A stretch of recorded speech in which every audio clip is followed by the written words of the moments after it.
एक युवक पार्क में अपनी रेगुलर नाइट जॉग कर रहा था।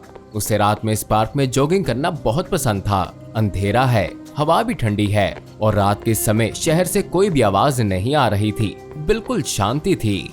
वो पार्क में बने ट्रैक पर जॉगिंग करता है और अब वो ऐसे स्थान पर था जहाँ दोनों ओर ऊंचे ऊंचे पेड़ थे।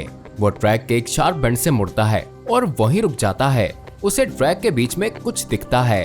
वो केवल उसकी पीठ देख सकता था और वो शांत खड़ा था, लंबा और सामान्य रूप से इतना काला कि रात के अंधेरे में गायब होता प्रतीत होता था। ये जो भी था, युवक इससे डर जाता है, लेकिन ना ही जीव हिलता है और ना ही वो वहीं डर से जमा हुआ था जब जीव ने अचानक उसकी ओर अपना सर घुमाया और उसकी आंखों से चमक बाहर निकल रही थी। रनर इतना डरा हुआ था कि वो चिल्ला भी नहीं पाया।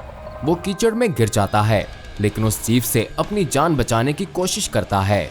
जीव अपने शरीर को उसकी ओर घुमाता है और चलने लगता है। रनर अपने पैरों पर हाथ मार के दौड़ना शुरू करता है। उससे जितना हो सकता था वो तेज दौड़ता है। उसका दिल जोर जोर से धड़कता है। वो पूरी कोशिश करता है कि जीव और उसके बीच जितनी दूरी हो सकती है वो रखे।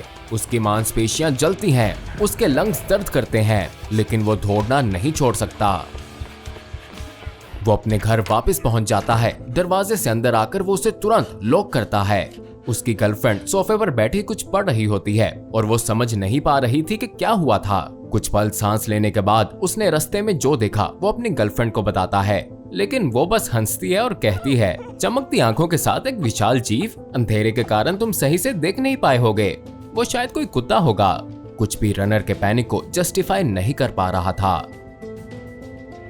अगले दिन वो सोचता है कि क्या वो वास्तव में गलत था। वो चमकती आंखें उसके मन में समो जाती हैं। शायद उसकी गर्लफ्रेंड सही कह रही थी और वो कोई कुत्ता ही था। हाँ, यही होना चाहिए। उसका दिमाग शायद अंधेरे के कारण उसके साथ ट्रिक्स कर रहा था। यदि ऐसा है या नहीं, वो फिर भी कुछ दिन अंदर ही जॉगिंग करेगा। लेकिन उसे जल्द ही ये एहसास होता है कि उसके दिन अच्छे नहीं जा रहे।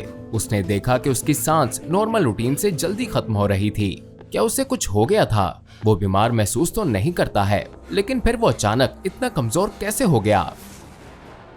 पार्क में हुए हादसे को अब 2 हफ्ते बीत चुके थे। उसने इस बारे में किसी को भी नहीं बताया, न अपने दोस्तों को और न ही को-वर्कर्स को, और किसी ने भी कभी ऐसी कोई बात नहीं सुनी होगी और कोई उस पर विश्वास भी नहीं करेगा। इस बिंदु पर उसे यकीन हो जाता है कि उसने वास्तव में इसकी कल्पना की थी, लेकिन वो अपने मन से उसे निकाल नहीं पा रहा था। वो ट्रेडमिल पर हमेशा के लिए दौड़ नहीं सकता। उसे अपने नाइट रन्स याद आते थे और अब उसे अपने डर पर काबू पाने का समय था। वो फिर से पार्क में दौड़ता है, रात की खामोशी और अपनी त्वचा पे छूने वाली ठंडी हवा का आनंद लेते हुए। वो ट्रैक पर आगे बढ़ रहा था, ये जानते हुए कि वो स्पॉट से करीब होता जा रहा है जहां उसने कुछ देखा था। यदि वो रुकता नहीं है, उसे सभी को साबित करना होगा कि वो डरता नहीं है। उसे खुद को भी यही साबित करना होगा।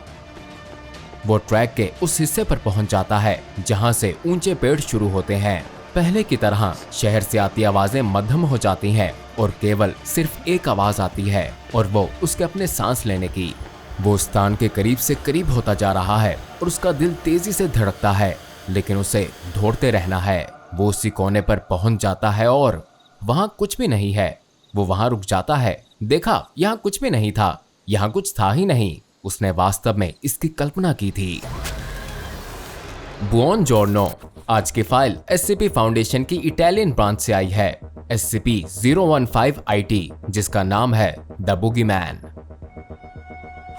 SCP-015 IT एक ह्यूमनॉइड एंटिटी है जो केवल 2 मीटर से कम लंबी है। इसके शरीर पर कहीं भी बाल नहीं है और इसकी काली त्वचा 98% आसपास की रोशनी को अब्सॉर्ब कर लेती है, जिसके कारण ये कम रोशनी में इनविजिबल हो जाता है। इसकी ना ही नाक है और ना ही कान, लेकिन शायद ही इन पर कभी ध्यान दिया जाए, क्योंकि यदि आप SCP-015 IT को देख रहे हैं तो इसकी आंखें आपका सारा ध्यान आकर्षित कर लेंगी। बुगीमैन की त्वचा पूरी तरह से काली है। इसकी आंखों में लाइट प्रोड्यूसिंग ऑर्गन्स होते हैं, जिससे वो अंधेरे में चमकते हैं, एक सी प्रेडेटर की तरह। इसके मुंह में ऊपर और नीचे दोनों जबड़ों पर 8 नुकीले दांत हैं और एक लंबी 28 सेंटीमीटर की कांटे जैसी जीभ। इसकी जीभ की दोनों टिप्स इसके इसोफेगस से एक नीडल लाइक ऑर्गन से जुड़ी होती हैं। ये स्पेशलाइज्ड बायोलॉजिकल फीचर के साथ क्या करता है, इसकी जानकारी आपको जल्द ही मिल जाएगी। शारीरिक रूप से SCP-015-IT कमजोर दिखता है, लेकिन ये काफी मजबूत है और आसानी से एक मानव पर काबू पा सकता है। इसकी पतली भुजाएं एक औसत मानव की तुलना में बहुत लंबी हैं और इसकी 4 उंगलियां प्रत्येक पर नुकीले पंजे हैं। शारीरिक चोटों के लिए ये काफी रेजिस्टेंट दिखता है और ऐसी क्षमता रखता है जिससे तेजी से कोई भी घाव और इंटरनल ऑर्गन्स को हुआ नुकसान ठीक हो जाता है। SCP-015-IT मुख्य रूप से रात में एक्टिव होता है और अपनी काली त्वचा के कारण अंधेरे में कैमोफ्लेज हो जाता है। बुगीमैन मैमल्स का शिकार करता है, जिसमें मानव उसका पसंदीदा शिकार है, लेकिन ये उनका मांस नहीं खाता है। मांस की बजाय SCP-015-IT अपने बनाए गए डर द्वारा अपने शिकार का एड्रेनालिन और नोरैड्रेनालिन के पोषण का उपयोग करता है। एड्रेनालिन और नोरैड्रेनालिन ऐसे केमिकल्स हैं जो शरीर हार्ट रेट, ब्लड फ्लो और स्ट्रेस के समय मसल्स में ज्यादा एनर्जी बनाते हैं। या SCP-015-IT के मामले में एक्सट्रीम फियर के कारण इसने मनुष्यों का शिकार करने का ऐसा मेथड बनाया है जिससे एग्जैक्ट रिएक्शन होता है।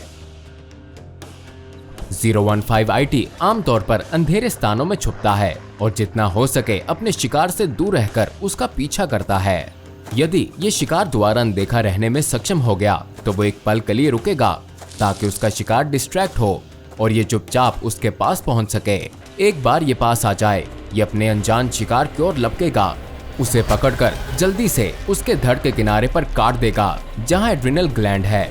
फिर ये अपने विशाल दांतों को पीछे हटाकर अपनी नुकीली जीभ को शरीर के अंदर डालता है। एक नीडल के साथ ये सीधा एड्रिनल ग्लैंड से ब्लड ड्रेन करता है, जो डर की वजह से बहुत अधिक है, और ठीक उसी समय दूसरी नीडल से एक सेडेटिव को रिलीज करता है जिसे SCP-015-IT इसे खाता है और फिर बिना किसी जोखिम के वहां से चला जाता है और उसका शिकार वैसे ही स्थिर रहता है।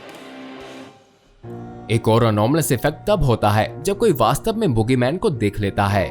जीव को देखने के लगभग 2 वीक्स बाद जो व्यक्ति इसे देखता है उसको वेरियस डेट्रीमेंटल इफेक्ट्स, जिसमें सहित हेलुसिनेशंस और पैनिक अटैक्स हैं, उनका अनुभव होगा। कुछ लोग शारीरिक समस्याओं का भी अनुभव करने लगेंगे, जिससे अक्सर कार्डियोवैस्कुलर सिस्टम को नुकसान होता है।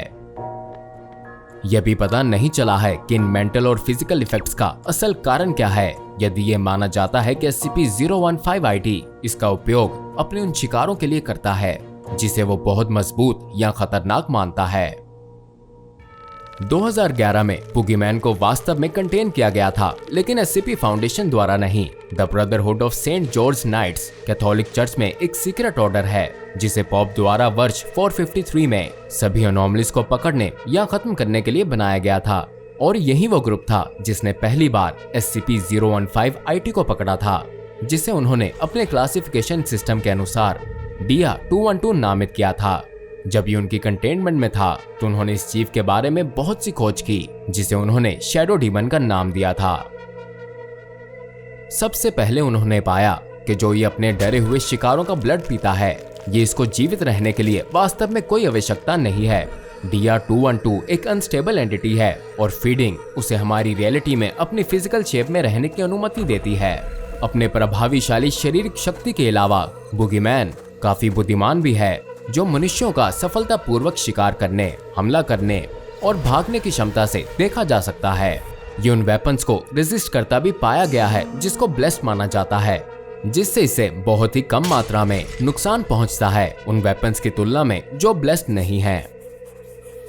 जीव की रिसर्च के दौरान फादर इलार्डी, जो brotherhood of Saint George knights के एक मेंबर थे, उन्होंने लिखा कि जीव हर सीमा से परे प्रतिकूल होने के बावजूद एक कोमल आत्मा थी और उनका मानना था कि इसकी दर्द भरी चीखें इस बात का सबूत थीं।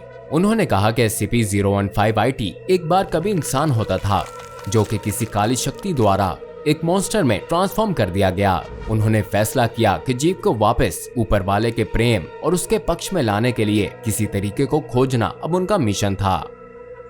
फादर इलार्डी जीव के साथ अच्छी प्रोग्रेस कर रहे थे और ऐसा प्रतीत हो रहा था कि जीव भी उनके डिसाइपल्स को मान रहा था, लेकिन उनकी ये कोशिश रुक गई जब fascist council of the occult से फौजियों के एक टेररिस्ट ग्रुप ने उन पर हमला किया जो अनोमलीज को वेपन्स के रूप में उपयोग करते हैं। हमले में ब्रदरहुड के कई लोग मारे गए और हंगामे में SCP-015-IT फरार हो गया।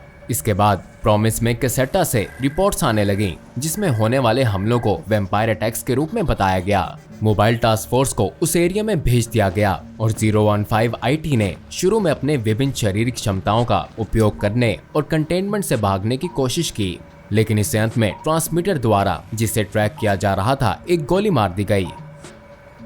इटालियन मोबाइल टास्क फोर्स जीव को घेरने में सक्षम रही, लेकिन फिर से पकड़े जाने के डर से इसने उस हिंसा का प्रयोग किया जिसकी क्षमता का नहीं सोचा गया था। टास्क फोर्स के कई कर्मचारी बुगीमैन को पकड़ने के प्रयास में लाइन ऑफ ड्यूटी में मारे गए।